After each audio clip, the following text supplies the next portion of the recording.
So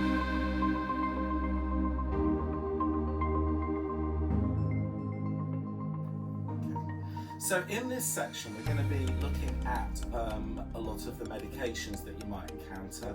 I'm Dave, I'm a nurse, I'm a lecturer, and I've also cared for family members with dementia.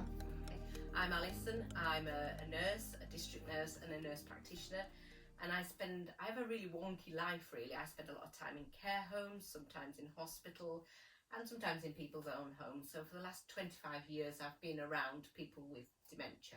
Fantastic. And you know your way around dementia medication far better than me. So. Gosh, it's changed a lot actually in the last 20 years, and obviously we'll keep this fairly simple and straightforward, but you've been through the different types of dementia, haven't you, with Ali? So we've done some of the introduction. So I suppose what might be helpful for people is, let's say they've just been they're caring for someone, they've just been diagnosed with dementia.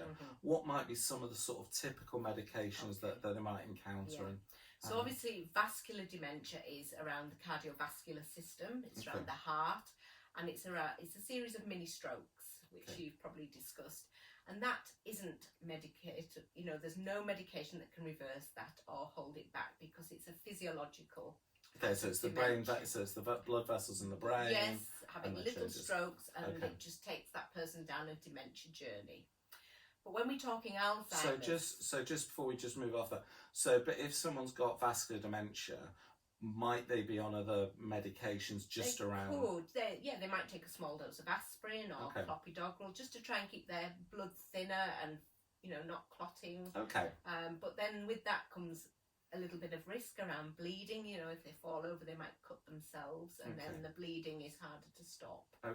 So these are typically people with vascular dementia, so there's no specific dementia medication for them.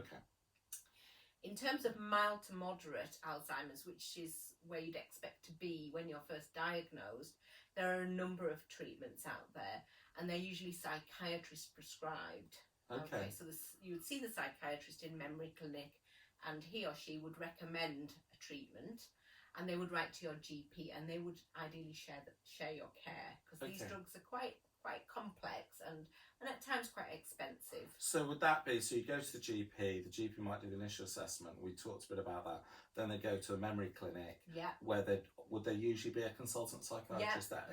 And they might say, right, we think this is the right line of treatment. They would. And for mild to moderate Alzheimer's, there's some very wordy named drugs like donepezil, rivastigmine and galantamine, and they are just really purely and simply to slow down that progression of disease. For the more moderate to severe, do they tend to have any sort of side effects? They do, yes.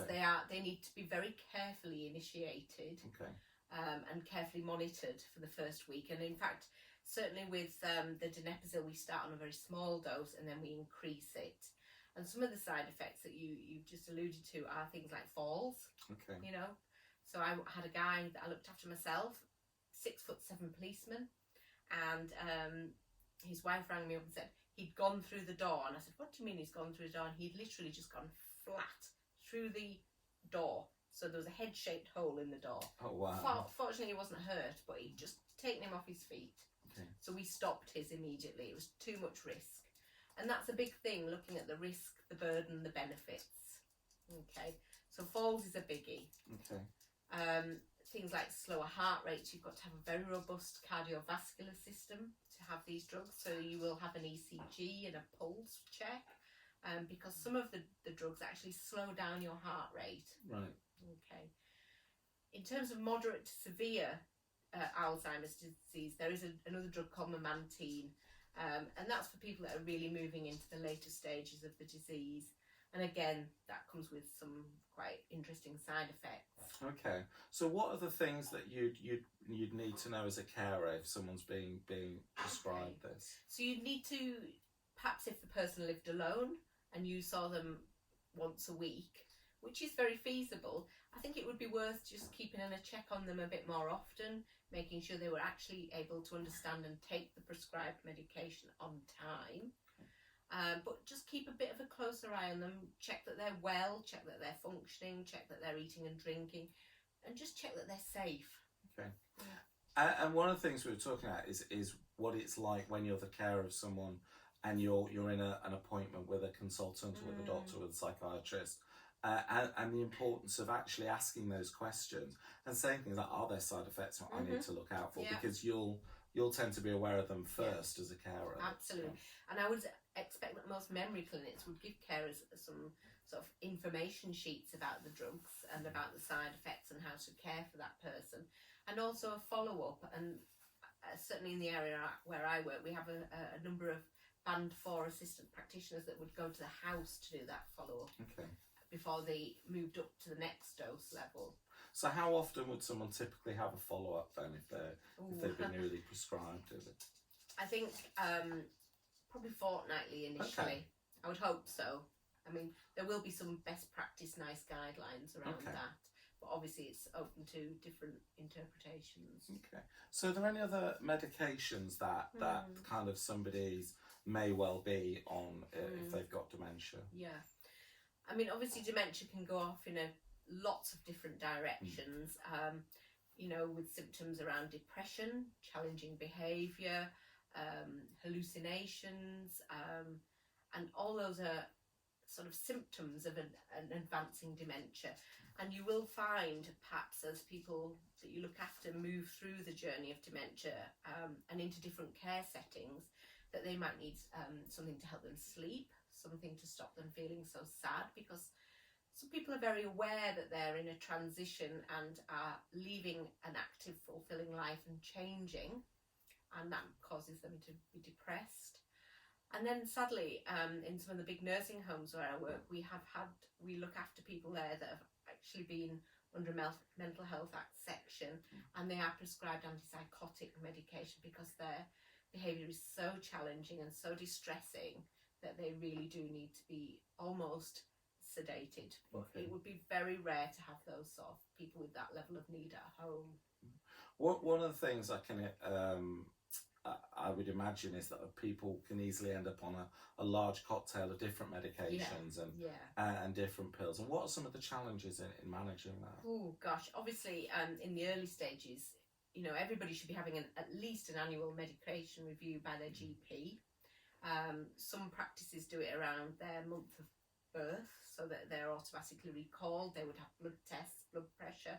They'd check if they'd fallen. They'd check if they'd, you know, were still continent, and they should be doing really very thorough assessment. But as we all know, that's not always practical, and you know, people layer medication, so you might see several different doctors during 1 year, and each one will add something else. And if you've ever heard the phrase "a pill for every ill," so somebody just keeps starting ones and don't stop. So that is a big challenge. And obviously people with dementia, they might have kidney failure, they might have COPD, they might have diabetes, they might have lots and lots of other health conditions as well as the dementia. So it's really important to get that balance. And in the later stages, I mean, this morning, I've just been into a care home and I've stopped a lot of medication because people can't swallow it anymore. You know, the swallowing is becoming a challenge because their neck muscles are getting weaker. This lady she was 98. She said, I just don't want these pills anymore. They're a burden. And I suppose it's really difficult as well if you're taking lots and lots of pills. And it's bad enough normally, most people don't like taking a lot of pills, but if you're swallowing, reflex starts to go as well. Oh yeah, and then you start getting side effects like indigestion and if you're not eating and drinking the way you might normally, you know, so it's always worth keeping in touch with your GP. And are some of them available in liquid form, or yes, yes, there are lots. So that's another very big part of the nursing home work I do is swapping whole regimes over to liquids. And there was once a bit of a myth that they were very expensive, but times have changed now. Times have changed, so we can afford those. All right. Is there anything else that you think we've not sort of talked about in terms of medication? Yeah, I mean, in terms of medication, I think sometimes we shouldn't automatically reach for the pill. I think we should use other strategies like occupational therapy. We've got a really strong team of mental health OTs, and they will provide alternative strategies for challenging behaviour, for depression, wandering, and make people a bit safer rather than layering them up with benzodiazepines and things. And also, like I overheard you talking before. Let's look at reminiscence. Let's look at different strategies for keeping people calm. Keeping them out of trouble. Okay, that's fantastic. Thank you.